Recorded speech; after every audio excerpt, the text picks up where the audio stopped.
Gerrard did well at Rangers, but has he really earned the Aston Villa job? Ewan Murray. The cocksure approach of Old Firm supporters is only occasionally, and amusingly, spoked. When Brendan Rodgers decided Leicester City was a more valid career option than seeking to equal or make history at Celtic, the response was volcanic. Steven Gerrard will be spared such abuse, the Rangers following go weak at the knees within 500 yards of their now former manager, but the swapping of Ibrox for Villa Park and Premier League mediocrity still stings. Rangers, fresh from years as an on- and off-field laughingstock, adored the kudos bestowed on them by association with Gerrard. That he chose to walk away is a blow to light blue ego. Rodgers, it should be noted, departed Glasgow with 7 domestic honours, including 2 trebles, and further Champions League experience. Gerrard has collected 1 Scottish trophy from a possible 9, with his wider mission as incomplete as it is tricky to evaluate. What he has in common with Rodgers, his former manager, is a debt of gratitude to a club in Glasgow, who did as much to elevate status as was the case in reverse. Rangers were good for Steven Gerrard by providing an environment not widely available elsewhere. If you can manage the Old Firm, you can manage anywhere, as Dick Advocate once put it.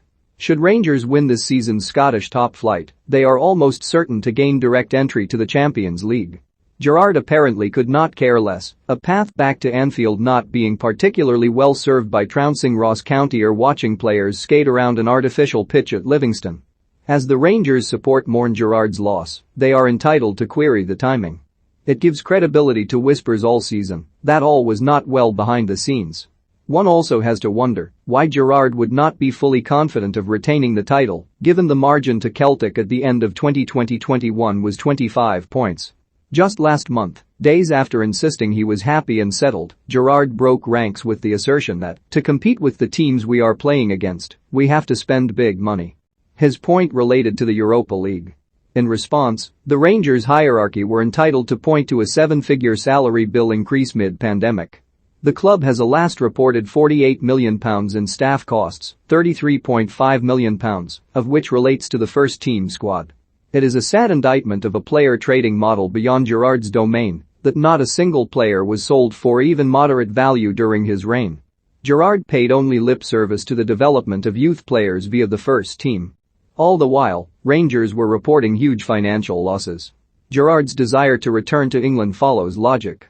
He made no effort to forge media relationships in Scotland, a matter linked in part to Rangers' small-time approach towards press relations. Gerrard's family remained in England throughout. If the grand plan is to succeed Jurgen Klopp, Gerrard has cause to believe he needs to be in view of the Liverpool hierarchy. Much of Gerrard's approach in Scotland made this seem like merely a career stop, where England was the more serious or significant domain. Goodbye Stevie G, we never really knew you at all. Relative obscurity in Scotland, however, undoubtedly assisted him. It is the reason, in fact, that his performance at Rangers is widely and lazily depicted as somehow sensational. It would be ludicrous to portray Gerrard's time at the club as anything other than good, perhaps very good, but context needs to be applied. Rangers supporters rail against a pointing out of an 11% domestic trophy success record, but this is a club that has always dealt in the currency of winning. St Johnstone claimed 2 trophies last season. It is perfectly reasonable to ask whether other coaches would have achieved more than or identical to Gerrard with the same ever-increasing resource. The 1 trophy Gerrard did deliver was key. Rangers' title success last season may have been the most important in their history. It was the first since the financial implosion of 2012 and stopped Celtic returning a record 10 in succession. Celtic's implosion is an easy reference point, but the fact is Gerrard's Rangers played a part in that with their relentlessness. Successive runs to the last 16 of the Europa League were noteworthy. There is a debate to be had on whether Rangers should be aiming for that kind of territory as a minimum, but the fact remains they had been light years away from it before Gerrard arrived. Rangers topped a group that included Benfica. Rangers had looked back to find domestic fettle immediately before their manager's departure. Their lead at the top of the table is 4 points, with a League Cup semi-final a little over a week away. Earlier, there had been struggles, including an embarrassing Champions League qualifying defeat by the 10 men of Malmo. Given their margin of 2020-21 league leeway, there was no excuse not to be fully prepared for that tie. Instead, Rangers capitulated at home.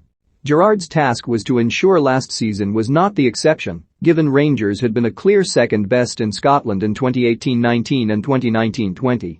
When Rangers lost at home to Hamilton in March 2020, days after being bundled out of the Scottish Cup by Hearts, there was audible disquiet from the Rangers support relating to Gerrard's capabilities. As football duly shut down, Rangers performed the perfect reset. Gerrard is streetwise. He conducts and carries himself as a former Liverpool and England captain and Rangers manager should. Early overpraise and over-criticism of players at Rangers was toned down. When the training ground was revamped, again at decent cost, it was Gerrard's way of raising standards. Yet would a manager with his CV, without the wow factor Gerrard had as a player, be appointed by a Premier League club? It is tricky to imagine that being the case. "Let's go," declared Gerrard to mass appreciation as he was hired by Rangers. Go he did. At the first reasonable opportunity. What happens next at Ibrox may reveal Gerrard's true value.